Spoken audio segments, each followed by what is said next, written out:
नारायण बद्री नारायण नारायण नारायण।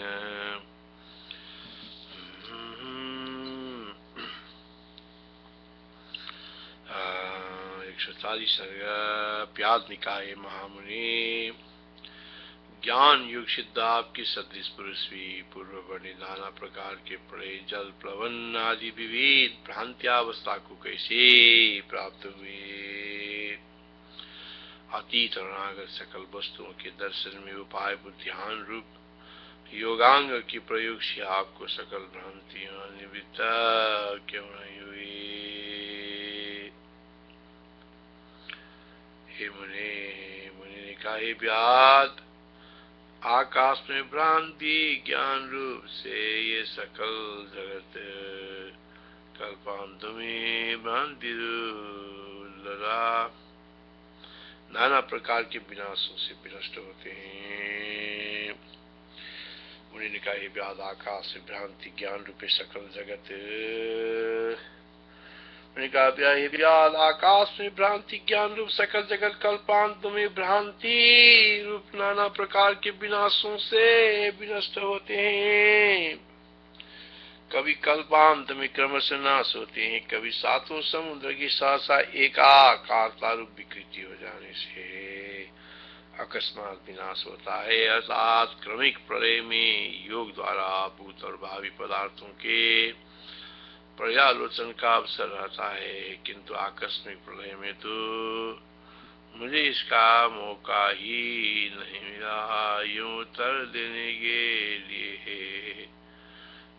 देने के लिए प्रलय द्विविध होता है।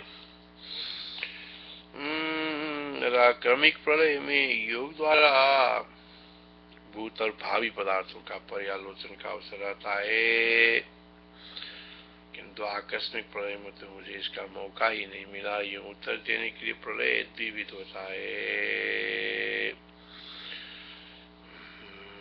व्याधवाचा भगवस्वाद शस्ताम ताम अवस्थाम च कथम गदा कथम ध्यान प्रयोगिन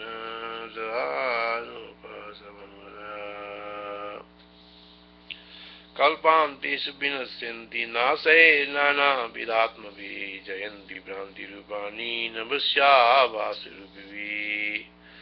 कदाचित् क्रमशो नाश कल्पान्ते संप्रवर्तते आशंकितं कदाचित् द्रागे कदादिविकारत। जल जब इस प्रकार झटपट विकृत हुआ, जब तक ब्रह्मा जी से निवेदन करने के लिए देवगण ने ब्रह्मा जी के पास जाना चाहा, इतने में उन्हें जल राशि ने बहा डाला।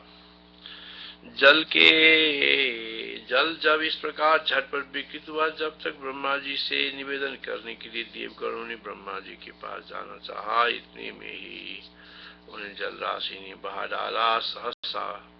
सहसा हुए प्रलय के विषय में देवता भी असमर्थ हो जाते हैं, उसके विषय में मेरा चुपना कौन बड़ी बात है। जल जब इस प्रकार झटपट विकृत हुआ, जब तक ब्रह्मा जी से निवेदन करने के लिए देवगणों ने ब्रह्मा जी के पास जाना चाहा, इतने में ही उन्हें जल राशि ने बहा डाला। सहसा हुए प्रलय के विषय में देवता भी असमर्थ हो जाते हैं, उनके विषय में मेरा चुकना कौन बड़ी बात है।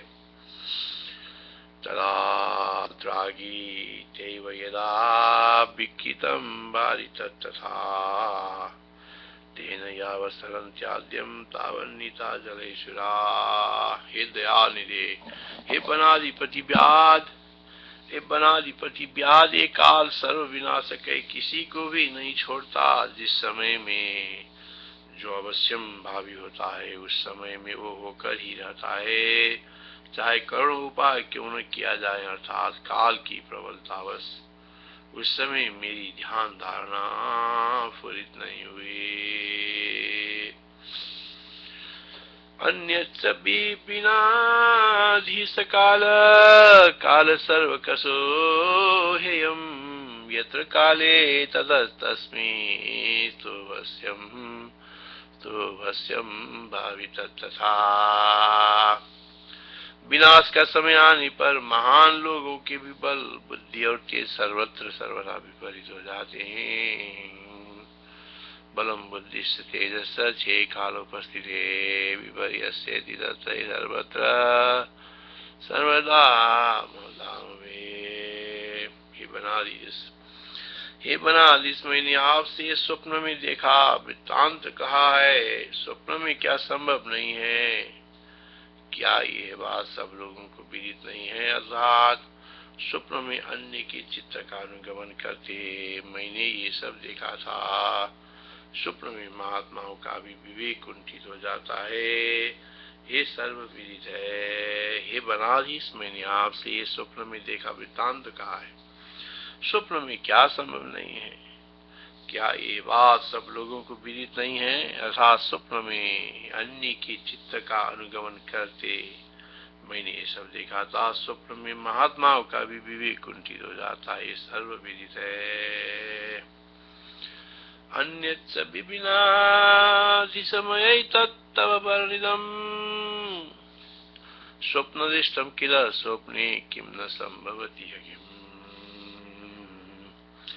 व्यात्मिकाय प्रभु, ये यदि असत है, केवल स्वप्न दृष्ट भ्रांति रूपी है, तो हे कल्याणों की बेटा महामुनि, इसके वर्णन से क्या लाभ है?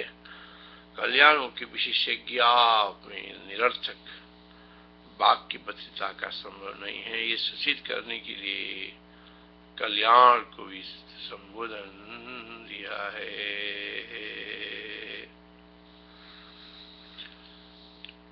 व्यादवाचा सदेता यदि विभो स्वप्न संभ्रम मात्रकम् कथितेन तदैतेन कुरुतेन कल्याण कोविदा। मुनि ने कहा, हे बुद्धिमान, स्वप्न दृष्ट वर्णन निष्फल नहीं है, इसमें तुमको बोधित करना महान प्रयोजन है। मुनि ने कहा, हे बुद्धिमान, स्वप्न दृष्ट वर्णन निष्फल नहीं है, इसमें तुमको बोधित करना महान प्रयोजन है, जिससे कि वर्णित स्वप्न प्रपंच की तुलना से तुम परी दृश्यमान प्रपंच को भी केवल ब्रह्म मात्र समझो। दृश्य मात्र ब्रह्मत्व सिद्ध हो जाने पर तुम दृक् स्वरूप सत्य तुम ही शेष रहते हो। इसलिए अन्वय व्यतिरेक से द्वैत के शोधन के उपाय हो, जिस कारण को तुम मुझसे सुनो। मुनि ने कहा, हे बुद्धिमान, स्वप्न दृष्ट वर्णन निष्फल नहीं है, इसमें तुमको बोधित करना महान प्रयोजन है, जिससे कि वर्णित स्वप्न प्रपंच की तुलना से तुम परिदृश्यमान प्रपंच को भी केवल भ्रम मात्र समझो। दृश्य मात्र में भ्रमत्व सिद्ध हो जाने पर दृक् स्वरूप सत्य तुम ही शेष रहती हो। इसलिए अन्वय व्यतिरेक से द्वैत की शोधन के उपाय इस कथांश को तुम समझ मुझसे सुनो। इसलिए अन्वय व्यतिरेक से द्वैत के शोधन के उपाय इस कथांश को तुम मुझसे सुनो। त्वद्बोधनात्मकं कार्यं महादस्त्यत्र बुद्धिमन् एतद् ब्रह्मात्मकं वेत्ति भवान् सत्यं मे शृणु।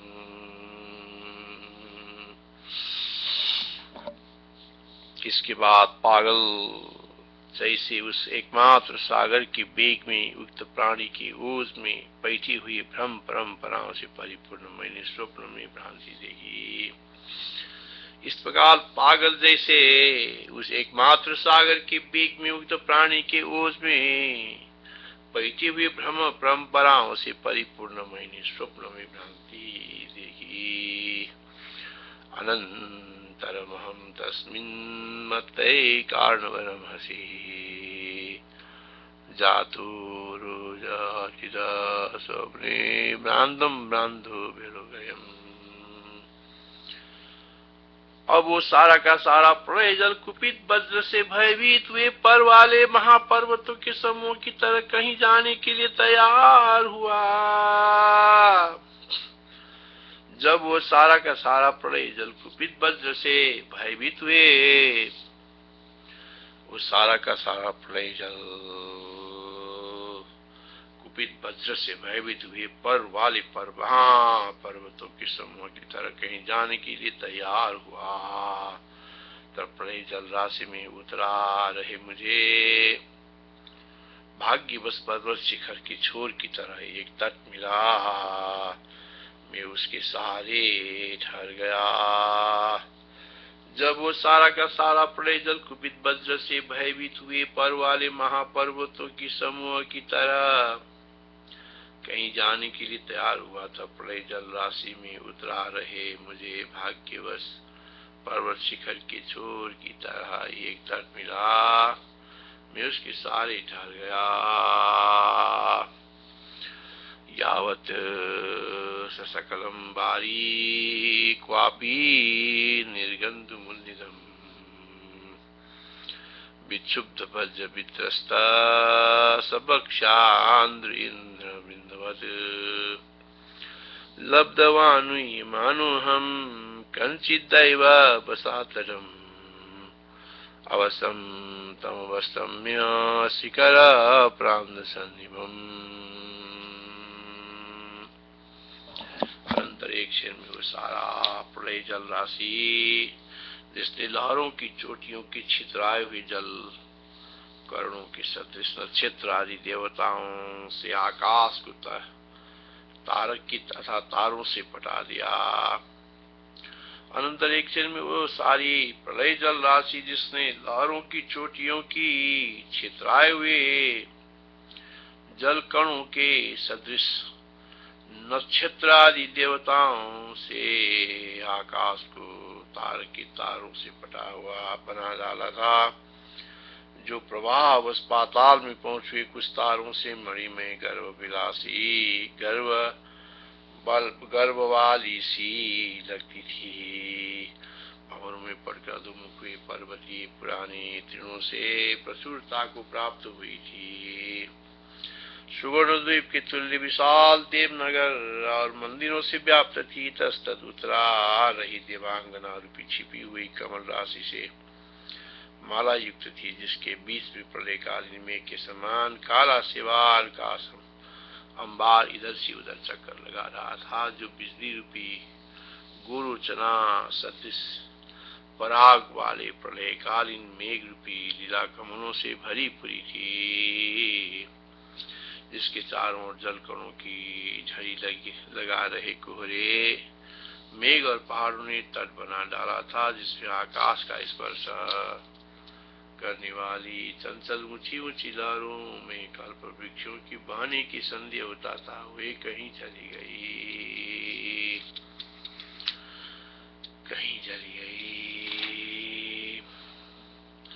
अनंतरिक्ष में उभर वह सारी प्रलय जल राशि जिसने लहरों की चोटियों के छितराए हुए जल करणों के सदृश नक्षत्र आदि देवताओं से आकाश को तारक की तारों से पटा हुआ बना डाला था, जो प्रवाहवश पाताल में पहुंचे कुछ तारों से मणि में गर्भ विलासी लगती थी, गर्भ वाली सी लगती थी। भंवरों में पटकर अधोमुख हुए पर्वतीय पुराने तीरों से प्रचुरता को प्राप्त हुई थी। सुवर्ण द्वीप के तुल्य विशाल देवनगर और मंदिर से व्याप्त थी।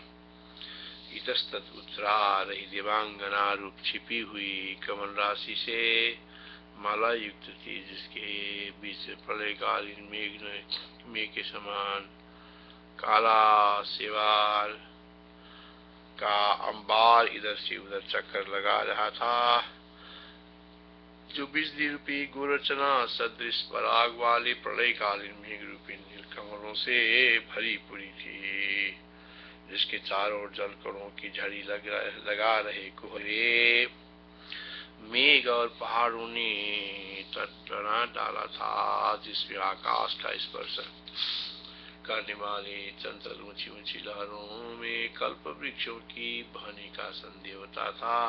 वह कहीं चली गई।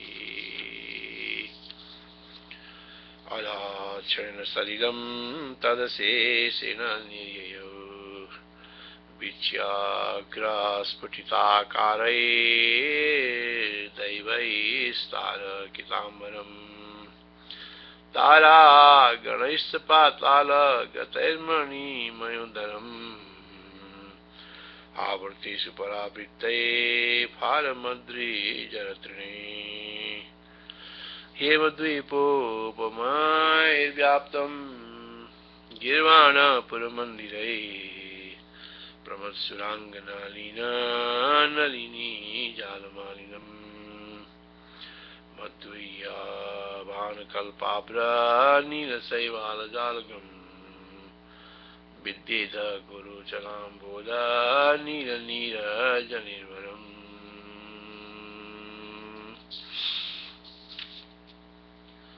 स्फुरशिखरनिहार मेघाद्रिकीर्तदिक्तटम् उल्लूलाद्विसन्दिग्ध वहत्कल्पद्रुमव्रजम्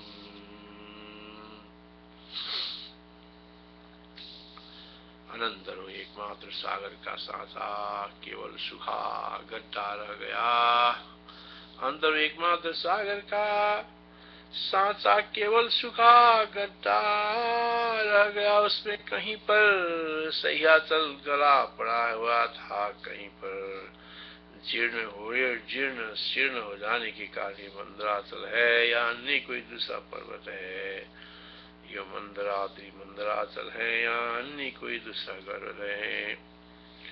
ये मंदराद्रि संशय योग्य अवस्था में पड़ा था। कहीं पर चंद्रमा, ये इंद्र और तक्षक कीचड़ में आकंठ डूबे थे।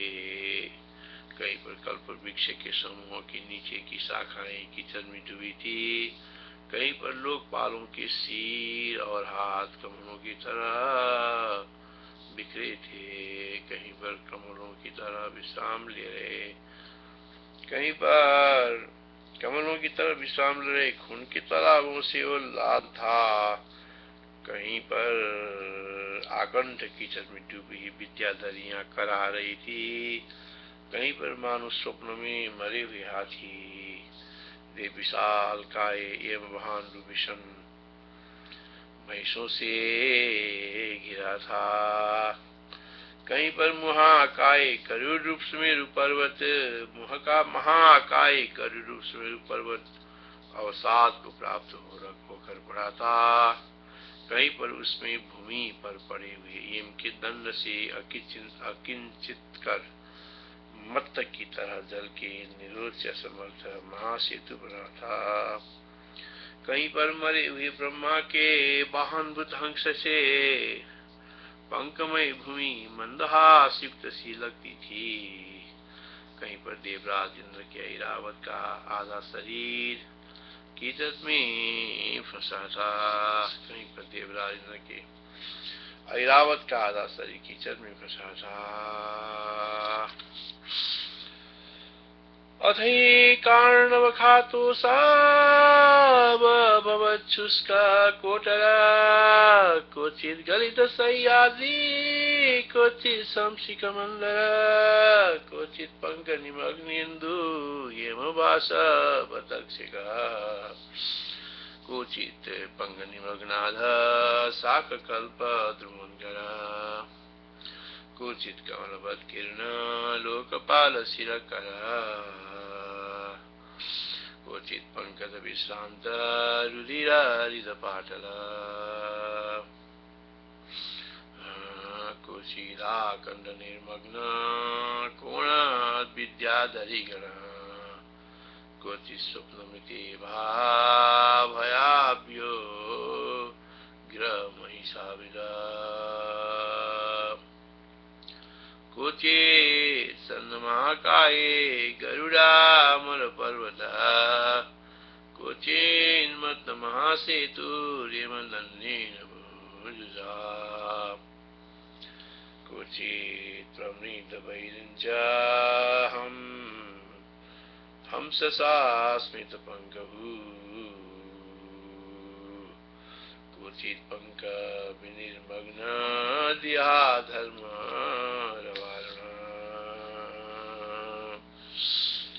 श्री राम जय राम, जय जय राम। अनंत पवित्र तटवर्ती पर्वतों के शिखर पर पहुंचकर थक जाने के कारण किसी मुनि के आश्रम में जब मैंने विश्राम लिया तब मुझे खूब निद्रा आई।